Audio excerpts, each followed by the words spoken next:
I agree with you, no doubt. Let's talk about the appointment of a new acting CJN. It's quite rather unfortunate that the desecration of the Supreme Court is happening on the same day of a swearing in.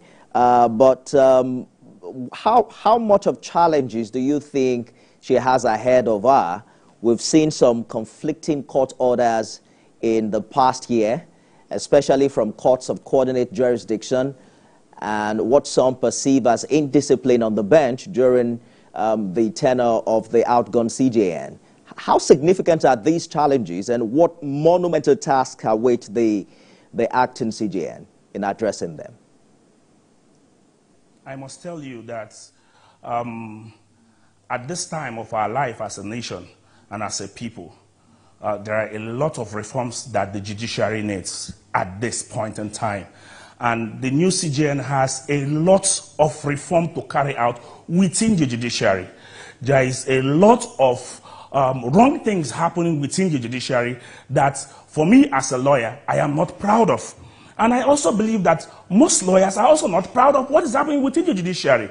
Especially, let me say, one of the problems I have noticed, or I have always said over time, that has bedeviled the judiciary is the infiltration of politicians in the judiciary. Politicians influencing judgments of court.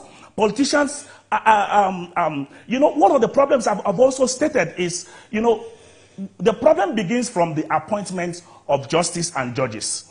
And when you see situations where politicians now get to appoint their wives, their cronies, their daughters, their children, and all that into the judiciary as judges, it becomes a problem.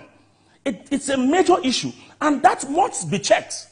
That must be checked. Because we've had situations where, even if you look at Senator Bukachawa, who was a former senator of the Federal Republic, in his retirement valedictory speech, we heard him say on national television how he actually influenced things within the country. This is really sad. It is really sad. It is unheard of. We've seen plethora of conflicts of court decisions from courts of coordinate jurisdiction. These things should not be happening within our judiciary. And the new CJN needs to look into these things and fix the judiciary. The judiciary needs proper fixing, because truth is this: the judiciary is the last hope of the common man. When all constant goes wrong, if we lose the judiciary as a nation, then we have lost our nation completely. And let me tell you, whether you like it or not, politicians generally has desecrated our system.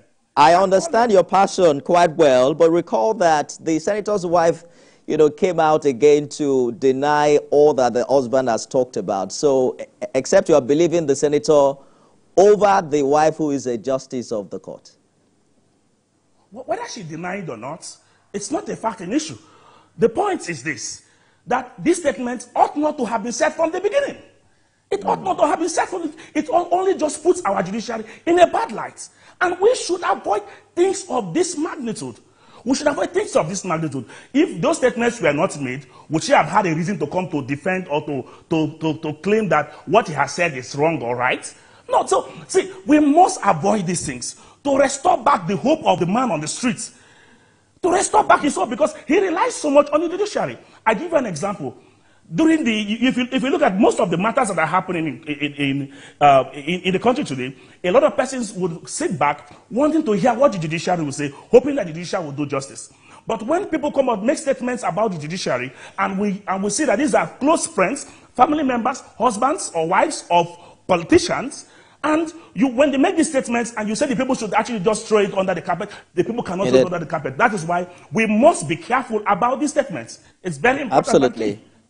I hear you clearly, but no doubt Justice Kekere is set to become the second substantive female CJN.